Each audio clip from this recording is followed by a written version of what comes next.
찬송가 440장 어디든지 예수 나를 이끌며 440장 찬송. 어디든지 예수 나를 이끌면 어디든지 예수와 함께 가려네. 예수와 함께 아니 가면 낙없고 예수님과 동행하면 겁없네. 어디를 가든지 겁낼 것 없네. 어디든지 예수와 함께 가려네. 세상 친구 모두 나를 떠나도 주와 동행하면 외로움 없겠네. 가는 길이 위태하고 험해도 어디든지 예수와 함께 가려네. 어디를 가든지 겁낼 것 없네. 어디든지 예수와 함께 가려네. 어두운 그늘 나를 애워살 때에 주가 함께 계심 믿고 자려네. 죽은 후에 천국에서 깨어나 예수와 함께 길이 살리라. 어디를 가든지 겁낼 것 없네. 어디든지 예수와 함께 가려네. 전능하사 천지를 만드신 하나님 아버지를 내가 믿사오며 그 외아들 우리 주 예수 그리스도를 믿사오니 이는 성령으로 잉태하사 동정녀 마리아에게 나시고 본디오 빌라도에게 고난을 받으사 십자가에 못 박혀 죽으시고 장사한 지 사흘 만에 죽은 자 가운데서 다시 살아나시며 하늘에 오르사 전능하신 하나님 우편에 앉아 계시다가 저리로서 산자와 죽은 자를 심판하러 오시리라. 성령을 믿사오며 거룩한 공회와 성도가 서로 교통하는 것과 죄를 사하여 주시는 것과 몸이 다시 사는 것과 영원히 사는 것을 믿사옵나이다. 아멘. 하나님 말씀 요한복음 12장 12절에서 19절까지의 말씀입니다. 신약성경 168페이지. 요한복음 12장 12절로 19절 말씀 한 절씩 교독합니다. 그 이튿날에는 명절에 온 큰 무리가 예수께서 예루살렘으로 오신다는 것을 듣고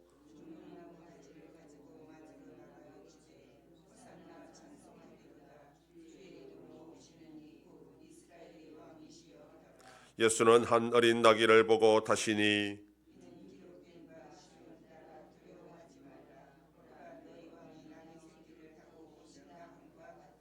제자들은 처음에 이 일을 깨달지 못하였다가 예수께서 영광을 얻으신 후에야 이것이 예수께 대하여 기록된 것임과 사람들이 예수께 이같이 한 것임이 생각났더라.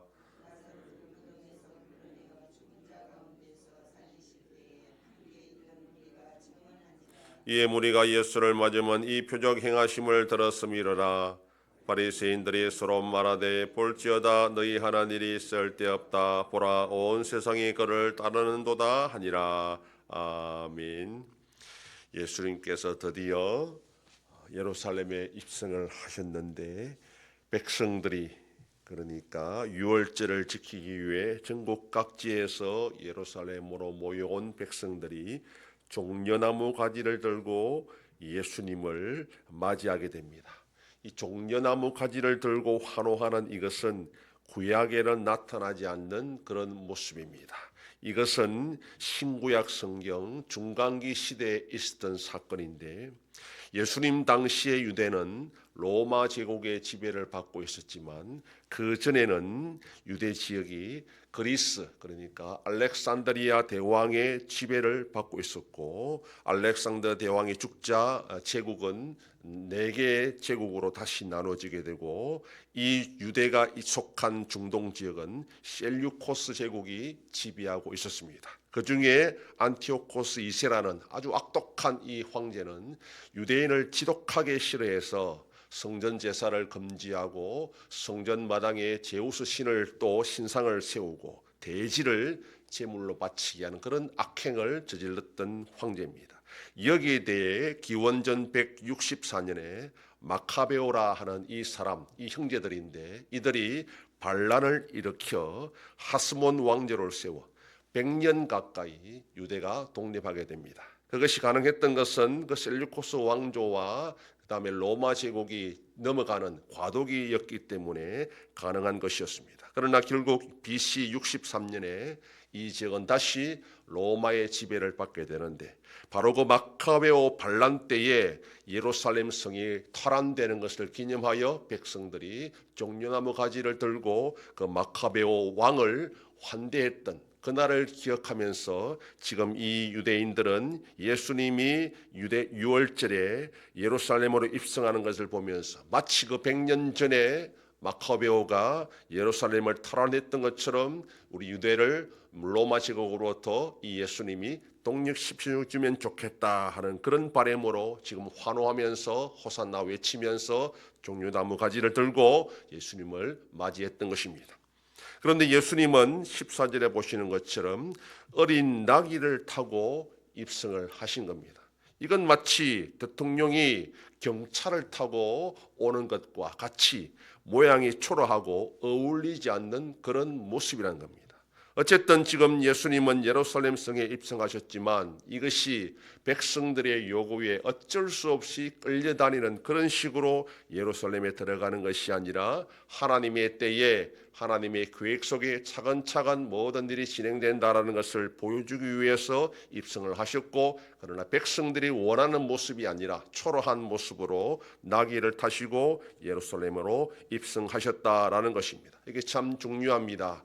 우리는 여론을 무시하면 안 되지만 여론이 반드시 진리는 아니라는 것을 기억해야 됩니다. 광야 이스라엘 백성들이 애굽으로 돌아가자 압도적인 여론을 가지고 그렇게 주장했지만 결국 그건 하나님이 기뻐하지 않는 일이었고, 그렇게 주장했던 자들은 다 광야에서 망하고 죽고 말았다는 것을 알 수 있습니다. 물론 하나님의 뜻은 여론을 통해서 우리에게 나타날 수 있습니다. 그러나 하나님의 뜻은 주일학교 어린 아이를 통해서도 나타날 수 있는 것이 하나님의 뜻입니다. 중요한 것은 우리에게 그런 분별력이 필요하다라는 겁니다. 시대가 아무리 어렵고 힘들어도 하나님은 여전히 지금도 살아 역사하시고 우리에게 진리를 가르쳐 주시고 옳은 길로 인도하시는 분이니 말씀과 기도를 통해 깨어 있어서 이 시대를 분별하고 하나님의 뜻을 잘 찾아 순종하며 살아가는 복된 하루가 되기를 소망합니다. 기도하겠습니다.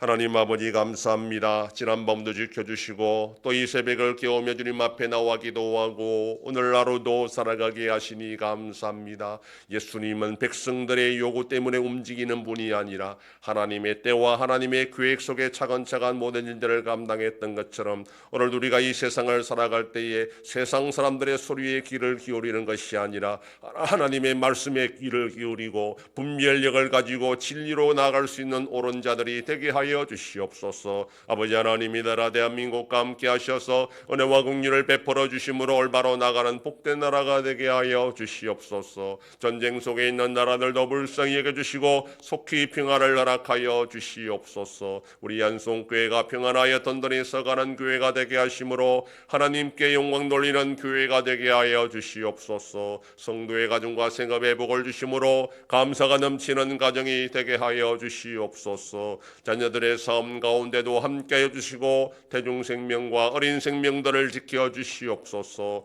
연로하신 어르신들 붙잡아 주시며 병중에 있는 성도들을 불쌍히 여기사 치료하여 주시고 회복시켜 주시옵소서. 이 새벽에도 주님께 기도하는 종들을 기억하시고 간절히 구하고 빌 때마다 들으시고 속히 응답하여 주시옵소서. 감사드리며 예수님 이름으로 기도드립니다. 아멘. 하늘에 계신 우리 아버지여, 이름이 거룩히 여김을 받으시오며 나라의 임하옵시며 뜻이 하늘에서 이룬 것 같이 땅에서도 이루어지이다. 오늘날 우리에게 일용할 양식을 주옵시고 우리가 우리에게 죄 지은 자를 사하여 준 것 같이 우리 죄를 사하여 주옵시고 우리를 시험에 들게 하지 마옵시고 다만 악에서 구하옵소서. 대개 나라와 권세와 영광이 아버지께 영원히 있사옵나이다. 아멘.